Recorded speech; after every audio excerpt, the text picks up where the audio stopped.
As you are in the field of computer programming, then sometimes you must have heard the word JSON. So what is that? The word JSON stands for JavaScript Object Notation, which is generally used for sending or receiving data to or from the server. It holds data in the form of key value pairs separated by the colon inside the curly braces, and each key value pairs are separated by comma. From here, we get the point that JSON is exactly looks like the dictionaries in Python. Nowadays, JSON is mostly used by lots of APIs and databases to transfer the data. From this, we get the point that why JSON is so important in Python. So, to serialize and deserialize JSON data to native objects, Python has a built-in module named JSON.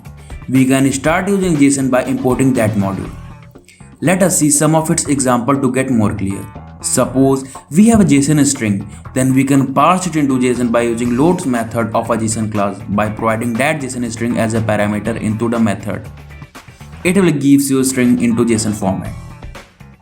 Now, if we have a Python object like dictionary, then we can convert it into JSON string by using json.dumps method.